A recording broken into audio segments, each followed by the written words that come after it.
Hello and welcome to the Motherhood Village podcast. I am on with a very special guest. I have Miss Ivy Price-Ware. She's a seasoned educator with a profound dedication to transforming lives through education, empowerment, and inspiration. Born out of her remarkable journey, Ivy's story is one of resilience, determination, and an unwavering commitment to empowering families within the educational landscape. Ivy, I'm so happy to talk with you today. How are you? I'm fine. How are you? I'm great, thank you. Before we dive into the conversation, I always ask my guests to tell me their favorite book or one that has made a great impact for them. Okay, so I thought about this and I really wanted to be like the teacher, the philosophical one. But for me, my favorite book, and I know it's going to seem a bit odd for a teacher, but it is Ramona the Brave. It was a book written, Beverly Clearly had a series of books that she wrote. And she wrote a book, Ramona the Brave. And that inspired me not only as an early reader, but to really find my voice. And it really, really helped me to develop a love for reading. So if I have to be honest with you, to this very day, all of the studies, all the things that I've studied and read, that is still my favorite book. Just her independence. She was different in so many ways, but she stood up for herself. At times she was odd, but she was still uniquely who she was. And I feel at a time that I was younger, that was very different to see a character in that domain. So I Right. think for me, that's kind of my personality. I like people that step outside of the bounds, if that makes sense. Sure. So I No, can I give love you that. all these philosophical books and these great books that I've read, but I think that is still my very favorite book. Yes, that's a Yes. classic.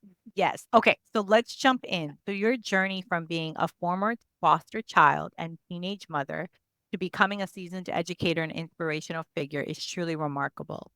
How did your personal experiences shape your approach to education and empowerment for families? Or I guess I should ask, how do you think it shaped? Did it have an effect? Tell me as high level as you can, Absolutely. kind of from there to Y- now. Yes.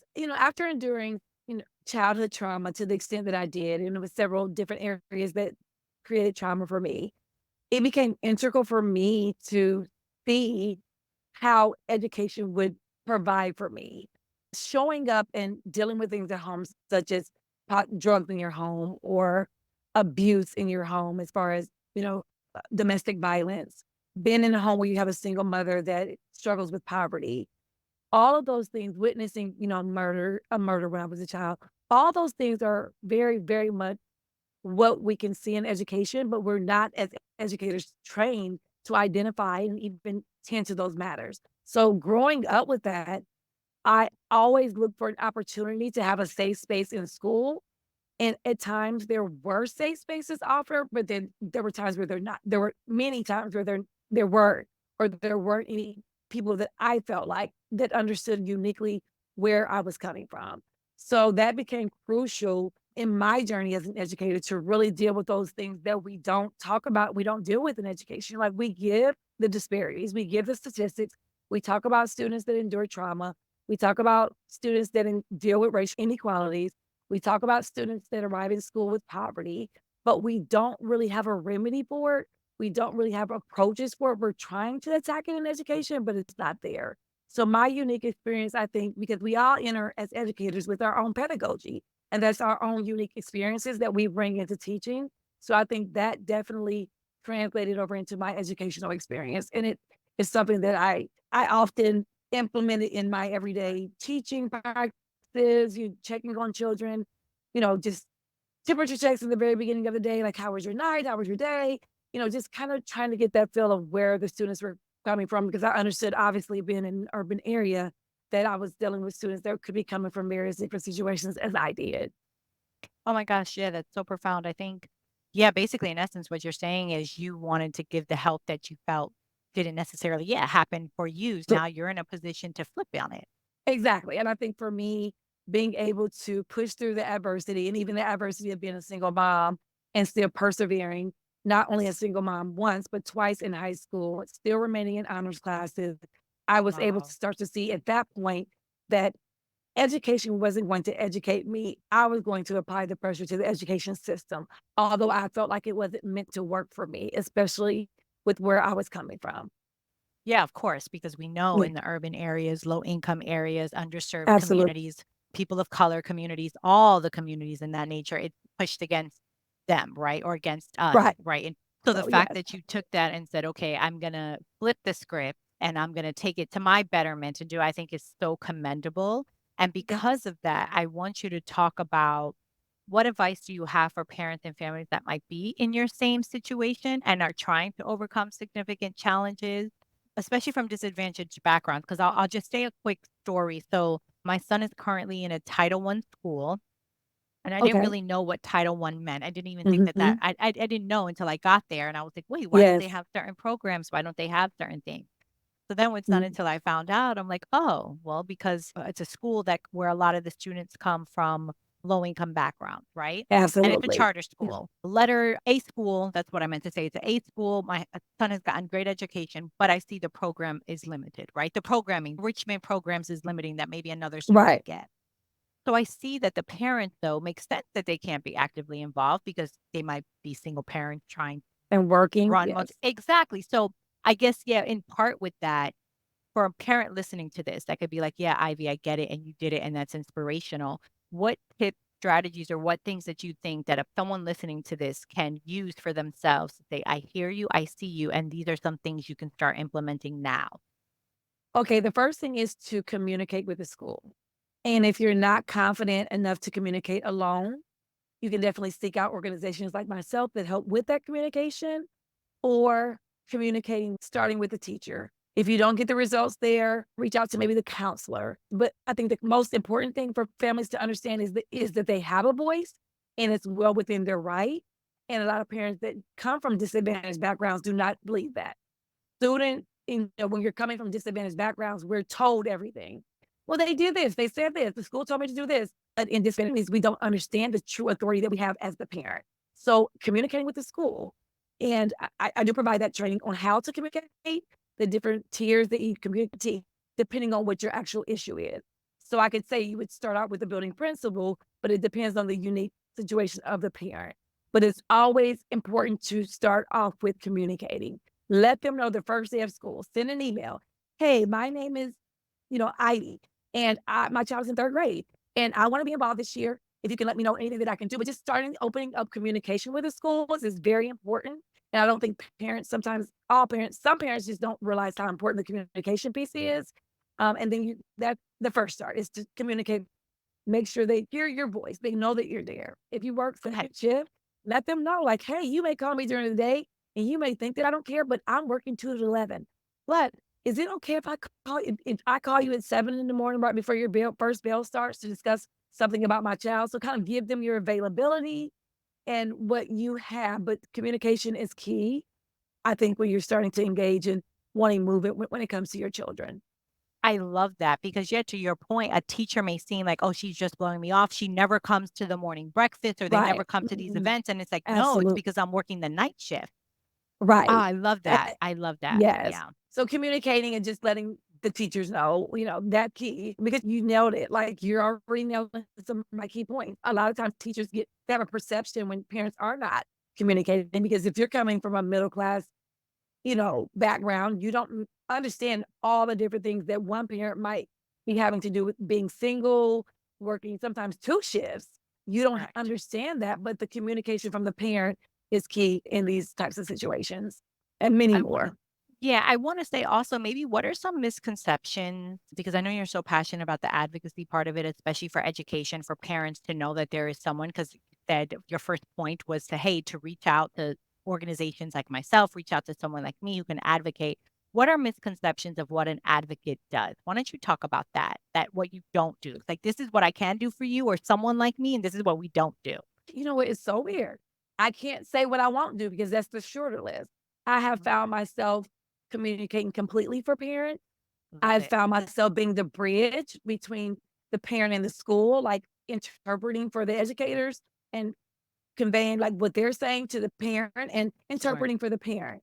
So that is one of the things that I do. I have been brought into various situations where there's discipline issues and I'm literally in court arguing for students and why they shouldn't be expelled or why, I'm sorry, I shouldn't say court because I'm in court for truancy matters, but I'm in Sure. hearings for expulsion a lot. So there's a lot that I do as an advocate. I think that's a hard question about what I don't do.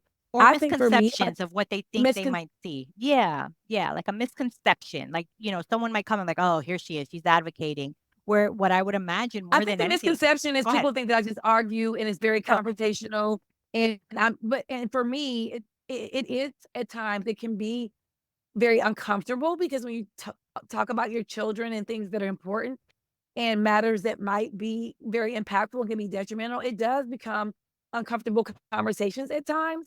However, all confrontation is not bad confrontation, but I think one misconception that I think that I often get is, oh my God, it's all negative, and they get chance like, I don't want to bring an advocate in because the school's gonna think and they're gonna hate me. And so it's not that. I am an educator that can speak the language of educators, that can definitely be what you need me to be. I don't have to be the primary communicator.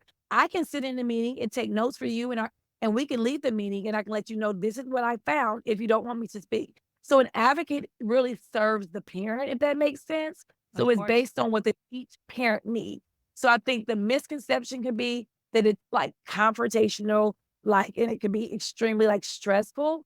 It's really about us building an environment that works for the student, the parent, and the school, if that makes sense. Of course, and I think you said it so Mhm. beautifully because I think, yeah, at the end, if someone hears advocate, they may not wanna rock the boat. They may think, "Oh, here we Yes, go, drama," and it's like, yes. "No, I'm here to support," Yeah. because I think sometimes as parents, as people, as women, especially, we put the teachers, our doctors, we put some of these professions on pedestals to a certain degree that we feel like we can't ask questions. Right, We can't, I guess advocate goes back to the word of advocate, but like we can't rock the boat. We can't say, well, why does it have to be that way? Because to right, your point, everyone thinks, oh, well, it's confrontational. Or you're, oh, why just leave it alone? You're making a big deal out of it. And it's like, but wait a right, minute. That doesn't work for me and my family. So if I don't have to deal with that or you're intentionally or unintentionally or my child, whatever's going on specifically with my child, especially in school, that you have rights. And I think someone like you is so important to have because you can go in explaining that. right, and it's great when I can start the year off and if a parent catches me right in the beginning of the year now that I'm going into year 3, it's so much easier when the school's like, "Hey, I'm just an advocate, and I'm an educator, I have 22 years of experience, but I just wanna make sure that we're working together as a team," because when you can draw everyone in as a team, like, because we all should be there for the student, I think it goes a lot better when I start out with families in the beginning of the year, if that makes sense.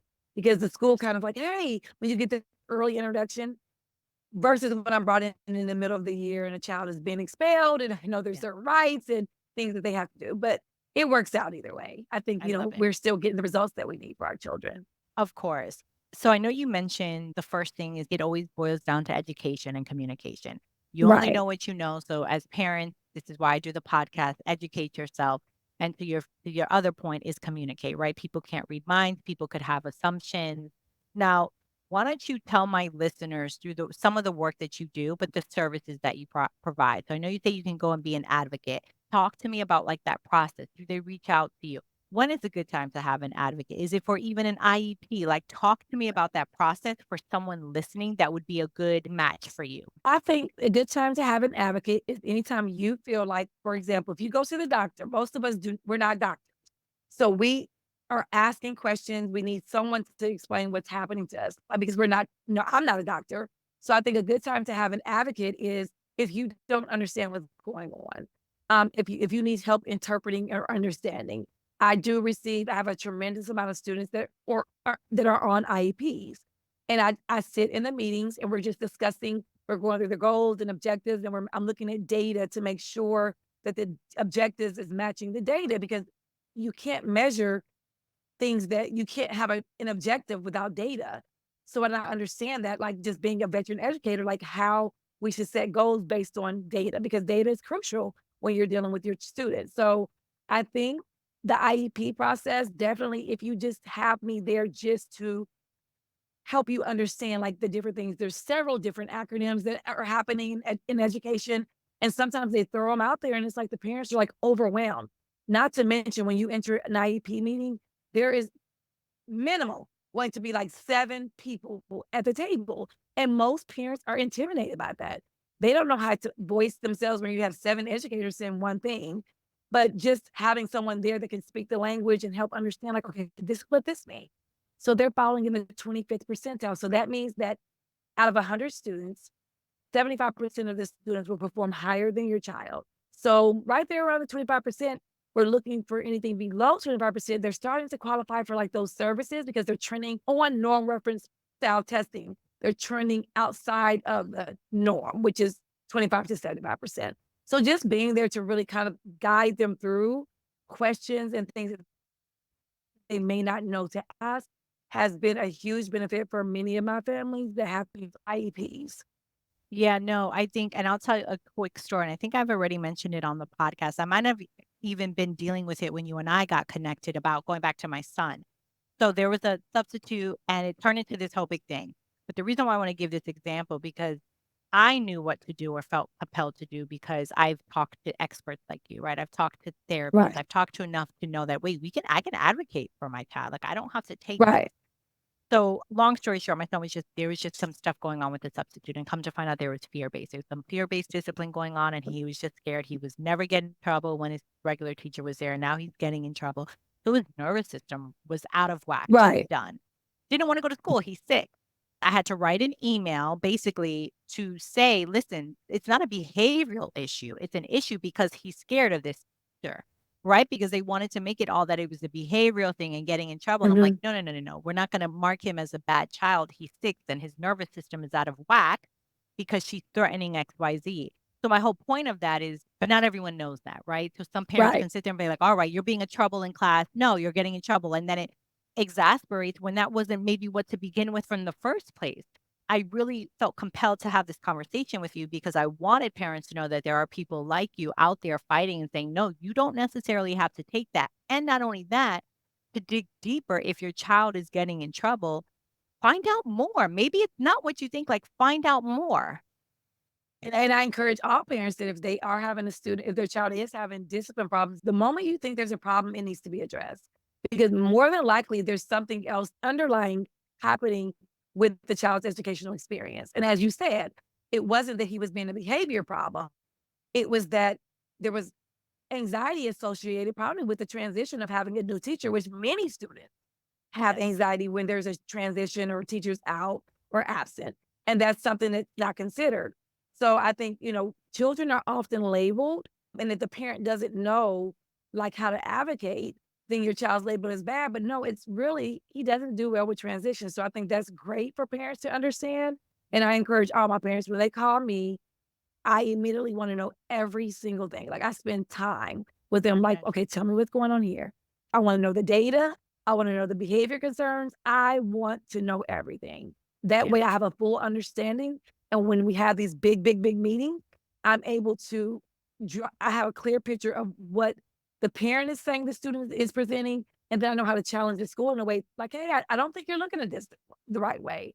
Like, this child has had a lot of trauma. Did you look at the fact that 2 weeks ago there was a death in the family?" So, those are things that I really hone in on, specifically when parents are interacting with me or my organization. Just really understanding what's happening because that's crucial for every student. When we Of find course. that part and we understand each student, I think that's when we're gonna start to see that curve and those disparities start to close. I hope so, because I think to your point, yeah, I mean, there's books out there. Children are inherently good. We're all inherently good. It's just certain circumstances, if we don't have the right tools, can lead us down certain paths. So, we've all experienced trauma, they say in some instances. Some are larger, some are smaller, but there's things that Mhm. have happened in our lives. But the issue is when they go unresolved. The issue is when they turn into certain things. So to your point, it's like, yeah, if your child is acting out, always look a little deeper of like, wait a minute, because the child is not just acting out. There's always something. I know with my son, when he gets extras, I'm like, oh, he's tired, he's hungry. He's not just trying to be, the quote unquote having a challenging behavior be difficult. He's tired and he's cranky. He's over it. He's right. You got to go a Right. little deeper with your children. And you have to build a team. Like, continue to meet with them until you get your answers. I don't care if you have to develop an email every single week and call a meeting. I'm confused. He's in trouble again. Obviously, we're not meeting his needs. There's something happening. There's a trigger. Don't hesitate to call a meeting with school personnel. I mean, I think that's been very effective in my advocacy too. We meet and we discuss our concerns as often as we need to. I love that. Okay, so your book. So you also wrote a Mhm. book, Only I Heaven did. Knows My Heart. So talk Yes, a bit ma'am. about that because I know it sheds light and on some of the obstacles that you've had to overcome and a part of your journey. Can you share maybe some lessons that if people were reading the book, what they would take away from it, or what you hope your readers would take away from reading the book and your inspiration behind it? Well, my inspiration behind it was being a 22-year veteran educator with a lot of successes in an urban district, working and succeeding beyond the state level. Coming from this background, I felt important as I outshined, in many cases, my colleagues as far as my understanding, my ability to teach and get results.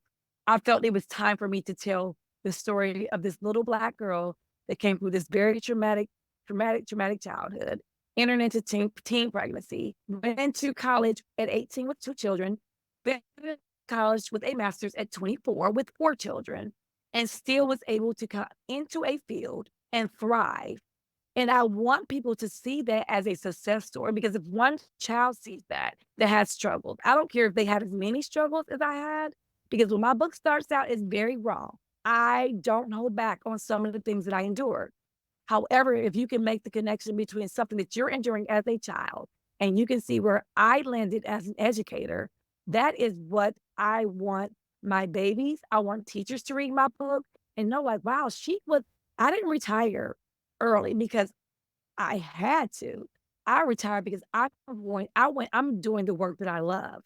But I was begged from the school not to leave because I was an accomplished teacher. However, I believe the work that I'm doing is more impactful. So if they or any student can see my story and be inspired, this happens in middle class areas too. Kids are showing up with a variety of different things in education now. Yes. Divorced parents, very traumatic. So I think for me, if they can see that you don't have to be a perfect person, but you can make perfection out of your situations if you recognize that you can still overcome based on anything that you've gone through. And as you're reading my book or anyone's reading my book, I think they'll see like, wow, she went through this, she went through this, she went through this, but now I'm here. I'm living the dream that I want to live. I'm running my own business. I retired as a very, I think, renowned educator, and I'm still influencing. And I went through what I went through. So that's the most integral thing. I just want it to be a true inspiration for those that are dealing with things. Life is not perfect for anyone. So I really want people to be inspired to never give up, to follow your dreams, learn how to advocate, find your team, find your voice. Yes. And that's just it. Oh, I love it. I think it's such a beautiful story, and I think basically you didn't let it define you. It sounds so accomplished, like what you continue to Absolutely. do, especially to be a single mom. I always say I bow down to single moms that have raised older kids because I don't know how you did it, and moms of multiples because I think parenthood, motherhood, like when doing it the right way with being and doing it with intentional and being mindful, it's we don't talk about how taxing that can be, right? Because you're trying to raise Yes. another human being to be resilient and go out in the world as you're living your dreams, as you're trying to Right. survive. Like Exactly. that's a massive task. So the fact that you were able Yes. to do that, that's an amazing feat. So Yes. kudos to Yes. you. Yes. How have you inspired your own kids then? What has that been like for you being a mom? Like how has that been? Because I know you're so inspired as an educator for educator for underserved communities. How have you inspired, I guess, your own kids to see that, to see, like, you putting in that you're an educator? Like, that has to be rewarding in itself. Yes, I currently have 2 kids that are doing some work in education right now. 2 of my sons, they work for Apex, and they're going into schools and raising fun We know teaching Apex, leadership and yes. raising, so that's phenomenal. I'm very excited about that. I think a part of my journey is to still inspire my kids because one thing about, kind of going through life the way I went through it, I think with me having a lot of trauma, I raised my kids through trauma, so it was like, I don't want them to experience poverty, like, we were living in middle class neighborhood, but I was married shortly after I received my, master's degree. So we're in now by that time at 25, we're in a middle class neighborhood. They were going to middle class schools. They're traveling. They're on, AAU teams, and they were able to see that. So one thing I continue to try to inspire them to do is to remember my struggle because a lot of times they don't necessarily recognize mom's struggle because they didn't necessarily see my struggle. If that makes sense. Because they saw a mother that was a teacher that, made things happen. They didn't have to be, excluded from certain activities because we didn't have money. They traveled, they, private Sure. trainers, so they had that experience. So I think it's still inspiring to this day. I still have, my youngest is, Sure. I'm still trying to inspire, like, you have to work a little harder because mom had to work to get where I'm at. Like this didn't fall in my lap. So, but getting them to understand where mom really came from at times can be a little difficult Sure. when they didn't see that part of mom because they saw, especially my youngest two, they saw mom as a teacher that was able to, provide, and we lived a normal middle class life, if that makes sense. Now, my oldest 2 saw me going through college because they were there and they kinda remember a little bit of mom went to school and worked, and they saw that, but so that's something as a mother that we're always figuring out, like, just how Yeah. to continuously inspire our kids because I think that's the hardest part of my journey is because you want your kids to absorb everything, but as a mother, I'm learning, like, they'll have to live their own lives, they'll have to learn their own lessons, but I continue to inspire them as far as always pushing education, always encouraging them to advocate for themselves and just be the best that you can be and learn from your mistakes. So I think that's the Okay. key. And Always gonna be a mom, and that part is still gonna always be very difficult. of Just course. having grown children is a different level, but I'm proud of what they're doing. That's awesome. No, that's great. That's Yeah. great. Okay, so share with my listeners how people can reach out to you, your website. I'll put that in the show notes, but website, social media, all the things. Okay, so my website is Ivy dash dream.com. I am on TikTok as I am Ivy's Dream. I'll be doing some more talking about my advocacy and my book release on there. I'm also on Instagram as I am Ivy's Dream. I am Ivy's Dream. Got I am on Facebook as Ivy's Dream, just Ivy's Dream. it. Okay, So, awesome. yes, they Go can ahead. definitely reach out. And I do parent workshops. I have a team, but I like to be out and abroad. So I do offer workshops so they can sign up for workshops. And I do travel and do all those things and train parents Excellent. on different things, whether it be academic areas or areas that they need help with or whatever issues that parents have. I actually do offer parent workshops as well. I guess I should have asked that too and say, does the advocacy, if you're based in, I'm in Florida, which I know you're not in Florida, but could you advocate for someone in Florida? Like, how does that work? Yes, I actually have 4 students in Florida that I Wow. advocate for, yes, I do. I advocate in Florida, I advocate in Georgia, and depending on the severity of the situation, because sometimes they need me to come, but I advocate all over. So, typically, I do that virtually, but in person is better, but yes, I absolutely do advocate in different states. Okay, that's good to know. Okay, Ivy, I always ask my guests to share final thoughts. Anything that if you're like, listen, I want someone to take from this conversation, this is what it has to be. What are your final thoughts before we part ways here?